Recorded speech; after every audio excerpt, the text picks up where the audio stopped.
Hello and welcome to another episode of Work 2.0, the podcast. I'm your host, Rachel Wells, and today we are talking to the man, the myth, the legend. We're talking to none other than the man behind the Oscars, the Governor's Ball. He's been at the backbone of the catering industry behind one of the world's most prestigious star-studded events that we look forward to every year. This man is none other than Wolfgang Puck. He's a chef, a world-class chef, fine dining expert, and we also have with us his son, another guest, Byron Puck. Welcome to both of you. Thank you so much. Thank you for the great introduction. The man, the myth, the legend. Yeah. Right? Congratulations. 3 new titles in a row.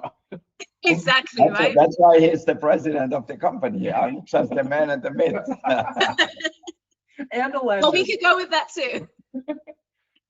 So we hear a lot about the Oscars, right? You know, it's a globally recognized event. Like, who doesn't know the Oscars? Who doesn't tune into what's some part of it? But little is spoken of what goes on behind the scenes, right? Especially for an event of this high profile and this scale. So talk us through, Wolfgang, if you could talk us through, and I'll get back to you, Byron. Talk us through like what it takes to deliver an event of this magnitude. Walk us through your process. How does it work? Yeah, well, it works. We have a great team. You know, if I could do it alone, I would make a lot of money. But we have probably 150 people in 2 different cuisines, in the 2 different kitchens. Right. And about 350 people in the dining room, waiters, busboys, bartenders, and so forth, you know. Mm. And it started like years ago, the first years when we did it, like 30 years ago or so, it was a formal sit-down dinner, which I always thought was boring because the people already are sitting for 4 hours watching the telecast, watching the Oscar presentation, you know. Right. You have to go to dinner and sit again with people you might not even know or you don't want to really sit with. So I think about 10 years ago, we changed the whole system about that and made it more into a grazing party, where you still can sit down and eat too, but on lower chairs, lower tables and everything. And you can walk around, so it's no fixed seating. So if you like to talk to somebody, it's easy to get up. It's not like somebody sitting on a table in black tie, you know, you're going to interfere. So, Right. now it's a great party more than a dinner, you know. Yeah, the quality of the ingredients, the quality of the food is just what we do in the restaurant. Because we have so many people cooking, every station really has one thing. So it's like the same menu. We could do it at Spargo, the same quality. Also, the food is served hot or the cold food is served cold. So, and there's enough people, excuse me, to clean, to keep their room not with empty plates or whatever. So, and provide people with drinks. Like we have Clarence Dillon, you know, the people who own Aubryon, they bring the wine.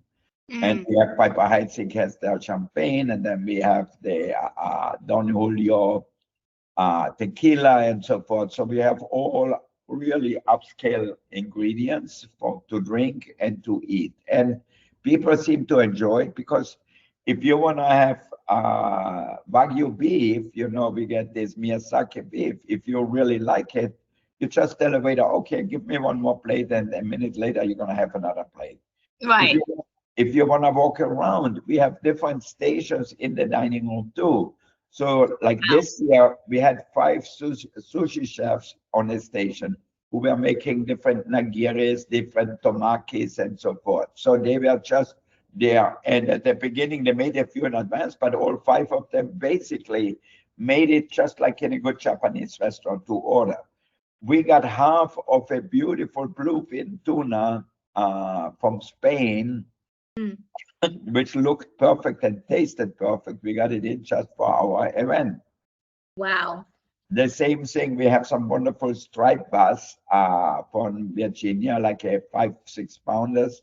And we put them in puff pastry. The way I did it in the old time when I worked in France at Beaumanière, So it was in puff paste, 2 fillets. We seasoned well with salt, pepper, and fresh herbs, and we sauté julienne of vegetables, and put them in between the fillets and cook them in puff pastry. So when we serve it, because the puff pastry keeps it really hot, you know, it keeps the fish hot, so you get a perfectly hot fish, perfectly with a little like a beurre blanc with fresh herbs in it. So it's really, the quality of the food is as good. Or we make a little agnolotti with black truffles. You know, it's the end of the black truffle season, so people could get a little pasta like that.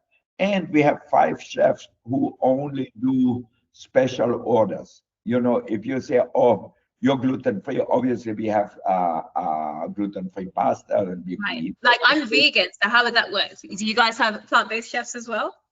You won't get anything.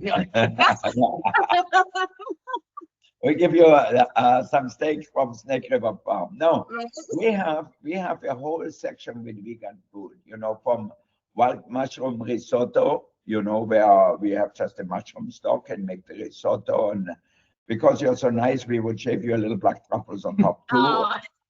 And then, you know, we have like stir-fried Hunan eggplant, which is really delicious too. We're gonna have different salads. No, this is so unfair. I just had dinner, but now I feel like I'm hungry all over again. All right, good. Yeah, that's amazing. And then we have chefs who just do special things. Like I remember Marty Scorsese, he said, Wolfgang, just can you give me a simple pasta with tomato, basil, and garlic, and maybe some grilled shrimps to it. And it wasn't on our menu, and I told the chef, okay, let's make that. When unbelievable won for best director for, I think, for Brokeback Mountain or whatever the movie was a while ago. And we surprised him with the whole steamed fish, Hong Kong style, you know. So, plus we have a great dessert station too. Like this year, we had my mother's recipe for apple strudel with marzipan ice cream and caramel sauce. Oh, wow. That's amazing. Now, I've got a sweet tooth, and I was telling your son before we started, off the record, I was telling him that one of the things I'm currently doing is launching a vegan luxury bakery, which is plant-based as well as sugar-free. So when you said strudel, I'm like, I that's my weakness. Okay. So I would have to try that. As long as it's plant-based, I would have to try it.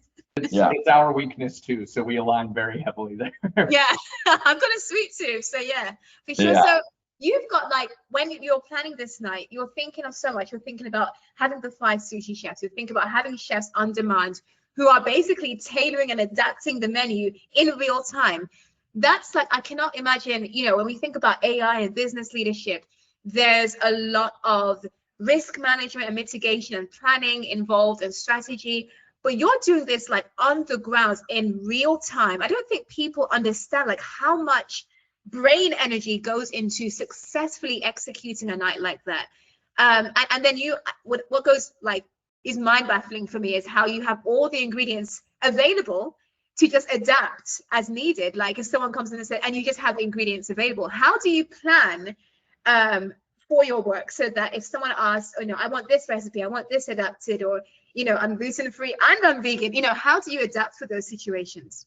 Well, we know we do that for so many years, so we know we are ready for some, obviously not for everything. You know, if somebody says, I want a pastilla, you know, we're not going to make a pastilla for somebody, it would take too long, you know. Yeah. Or if somebody wants a michui, a whole roasted lamb, we cannot make it for them. We don't have it, but we might have lamb chops, you know, or things like that. So I think maybe what is good with us, because we really know what people eat, you know, what the people want. And no, it's not an answer, but if somebody wants something, we don't have it, they said, oh, but you can have this. And they said, oh, great, thank you. I didn't even think about it, you know. Is that only in fine dining that no is not an answer, or is that just across the board in the hospitality industry? Yeah, like I remember, like Ryan Coogler, I thought he was so hungry after the show and so happy he won an Oscar. And then I brought him in the kitchen and he was standing there and he said, oh my God, your chicken pot pie is the best thing I ever had. My mother couldn't make it even close to that. And then we had a little bit of the other dishes. We had the pasta and so forth. So instead of eating in 10 minutes, so he was spending over half an hour just tasting all the different dishes. Wow. And it was very good. And I remember when Joachim Phoenix won, and I brought him in the kitchen too, because he said, I'm a vegan, and my girlfriend or whatever she said, his fiance is a vegan too. And so we made him whatever we had vegan that day. And he said, Wolfgang, this is the best vegan restaurant I have ever been to. That's crazy. Yeah. For that moment, you're everything they need at that moment. Yeah. I think that's really amazing that you're able to be agile and adapt in real time. I want to know, I'm glad you shared that story with Ryan Coogler, because that's actually quite funny that he was saying, oh, even his mother could make chicken like that. I'm like, let's be careful that his mother doesn't hear this episode. But like, when it comes to obviously like, what could go wrong on a night like the Oscars, you got everything going perfectly. Has there ever been, like, in your 30+ year history of serving at these nights, has there ever been an occasion where something has gone or potentially was about to go wrong? Tell me, give me the inside scoop. I want to know. I think there are a few times, for example, when we did it down at the Shrine Auditorium, which is an old famous auditorium downtown Los Angeles, where the Oscars were taking place years ago. And we had to build a kitchen, an extra kitchen in the parking lot, in the parking structure. And there was the opposite of this year. So it was a very cold day, it was raining and windy and everything. And I still remember I made plucked truffle risotto with a grilled chicken breast. So at that time, we just had a choice of 2 main courses or whatever. And we had like 10 chefs making risotto in big casseroles like that. But the wind blew so hard, instead of the gas flame going up like that, it went like this. No way. I walked by there and look, not one chef had the risotto boiling, the rice boiling. I said, oh, chef, what's going on? So then we had to put aluminum foil around the stove that high up, so in between the pot and the stove. So then all of a sudden the rice started to boil. But that's quick thinking. Yeah. And I think the worst thing happened when we opened our new place up at Hollywood and Highland, where the Oscars take place now. I don't know what happened with the electricity. We had all these engineers and who were there to check that everything is fine. And I always cook everything at the last moment. And we cooked like to be ready maybe for 800 people. Had steaks ready, the meat ready and everything. And then I said, oh, with the rest, we just cook it. We don't want to serve 1,500 people in 10 minutes. So we still have time to cook it. I want them to eat the food just like the restaurant. And all of a sudden, the electricity went out. Wow. The gas went out, and I said, oh, shit, well, how are we going to cook for the rest of the people? Naturally, in the dining room, they had the security lights. Nobody even knew there was something going on. Oh. And I said, oh, my God, how are we going to cook this steak? So I put up all these sterno, what do you call them? The little sterno burners. The little burners like that, like a little ratio, what people use for parties or whatever. And I said, okay, let's slice the steaks really fast and cook them in a lot of butter, and so that way we can serve them. So we had like 20 of them lined up. Oh my goodness. And meanwhile, the engineer was down in the building because we are up on the 6th floor. He was down in the basement, and the security was so tight they didn't let him out. They didn't let him come up. Oh, wow. So it was about 15 minutes where I said, I don't know how we're going to serve everybody, But then 15 minutes later, the guy came up. I didn't know where the switch was, what the breakers were or whatever. He turned it on. Everything went fine. Oh. And nobody actually noticed what was happening except me, who almost got a heart attack. Of course, and that speaks that speaks a lot to. There's a lot of pressure that leaders face that is unspoken. Like when you're running a business and you've been doing this for years now, there's a lot of things that you absorb silently that no one else sees, because you're just trying to keep everything afloat. You're trying to keep operations running smoothly and business as usual. But there's a lot that you're absorbing in. I want to go back to you in just a second. I know Byron has to jump off soon, so I'm going to go back to you in just a second. But let's talk a little bit about legacy and succession planning when it comes to leadership. Byron, right? So you're Wolfgang's son. I'm sure, is there a lot of pressure on you being the son of such like an exceptional restaurateur? Like, how's that feel?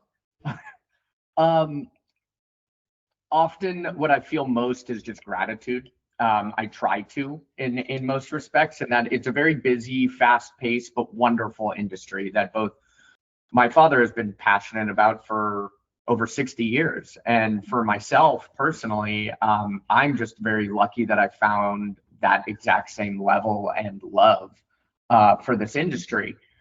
Because then I get to work hand in hand with my dad, every single day, going through the restaurants, tasting new dishes, working on new dishes, working on new menus, working on new restaurants, right? From a granular level of the industry all the way to the high level. So I wouldn't say that it's not without pressure by any means. I'd be lying to you if I said that, to be honest, but I really do welcome the pressure in that same respect. Not to be overly cliche, but pressure builds diamonds, and I really hope that through that pressure, we can do and exercise great restaurants and make people really happy, curate amazing memories for our guests.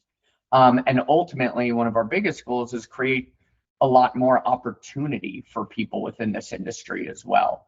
Amazing. To breed that next generation of chefs or restaurateurs or front of house hospitalitarians, I think is one of the most amazing and honorable callings in life that we have. Yeah. And so for me, I kind of love and thrive off of that pressure. It means with, that pressure building and always mounting means that we're doing something good. Yeah, yes, it's that legacy as well. Like that's what you've been like the product or the receiving end of that legacy, and now you want to pass that on. I think that's amazing. So, like growing up as a child, how was it like watching him? Like, were you always asking to be in the kitchen, or was it as you got older that love came? No, not particularly. No, it was certainly different. I mean, I think growing up, we had most of our family dinners in the restaurants, right? My dad was working. Yeah. Building new restaurants, operating Spago here in Los Angeles as well. So I got a lot of amazing opportunities to have, family dinners at the restaurants very often. Amazing. And I think when I actually look back in retrospect now, 25 plus years later, I only now kind of respect and understand the actual impact that had on me. Because Spago, most predominantly, the restaurant here actually felt like my family. Wow. My dad would get up from the table sometimes because a certain person would walk in, or he'd be walking around the dining room floor saying hi and greeting these guests. And there are still servers, bussers, hosts that are working in that restaurant from when I was a child that I always remember and still have these amazing memories of them coming up to the table and doing magic tricks or entertaining me or talking to me. And like family, right? Yeah, and becoming like members of my family or treating me like I was one of their own too. And I think that's one of the greatest aspects of what my father built at the end of the day, is that it truly is a family run, owned and operated company. And that family does not just include people with the last name Puck.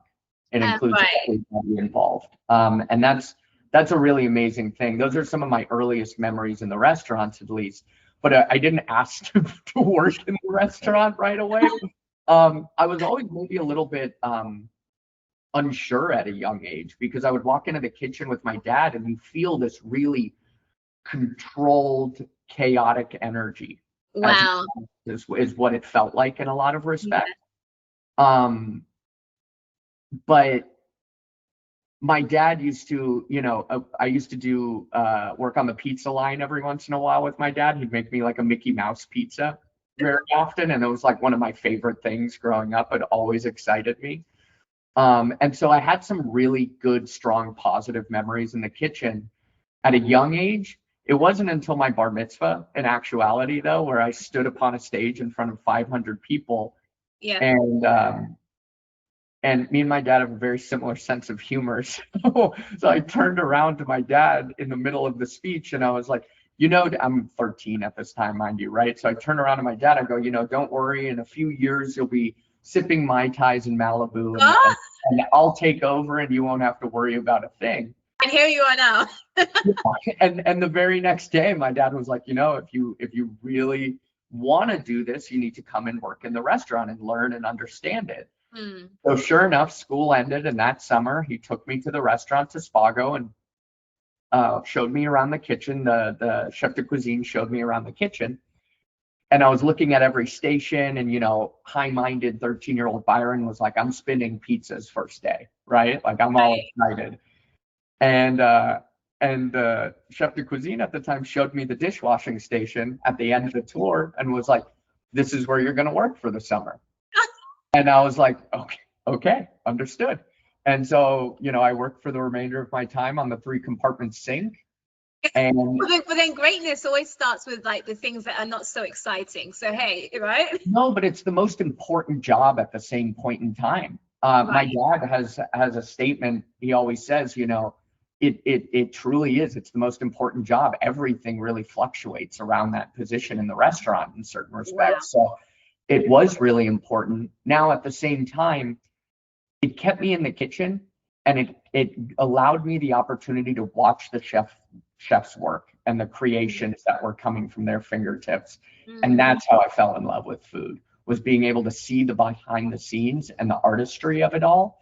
Yeah. And that chaotic energy that I felt as a child turned into this like controlled artistic passion that I watched within those 4 walls, and that spurned on this just creative love for me that I knew in that moment. I was like, I think if I can sit here, learn, and understand this industry with all of these amazing people around me, I think I have a good shot at making it here. So, and the rest is history, I guess. Right. So just to wrap up, because I know you've got to go. In one sentence, tell me, like, how do you envision like the future of this whole enterprise with you in it? In one sentence, what does that look like to you? It's a great question. From a vision perspective, I would say for the next years to come, I'd want the Wolfgang Puck companies, the Wolfgang Puck Fine Dining Group, to be known as the preeminent leader of hospitality experiences within the world of food and beverage, and as the company that is going to grow and mentor the next generation of hospitality professionals. I love that. Thank you so much for your time, Byron. I know you've got to run, and I'm going to shift now to our final question with your dad. I'm going to steal your dad's time for a bit, if you don't mind. Go ahead. You didn't ask him about the next generation. He doesn't even know how to make the next generation yet. Oh, yeah, that's brutal. I don't have any. Someday, thanks. Oh, bless. I love your dad's humor. It's really incisive. It's really good. Right? Just when you don't expect it. So Wolfgang, tell me something. When it comes to when we think about legacy, thinking about your own journey up to this level, obviously you didn't start off an exceptional chef, or maybe you did, who knows, right? But when you started off, kind of walk me through how you started, what inspired you when you started, and just quickly, like, how did you get from, point A to point Z where you are right now? Well, it's a long point in between, like just like the alphabet, there's a lot of letters in between. That's why I said Z. Z, maybe, and I think, I started really miserably because I had a miserable childhood because of my stepfather. My mother was a chef also, and every summer when I was 12, 13 years old or so, I used to go to the hotel where she worked in the kitchen and help the pastry chef or help my mother sometimes. So, but all I wanted to go is get out of my house. So I started an apprenticeship when I was 14, about 50 miles away. Wow. And lived on my own at that time. And,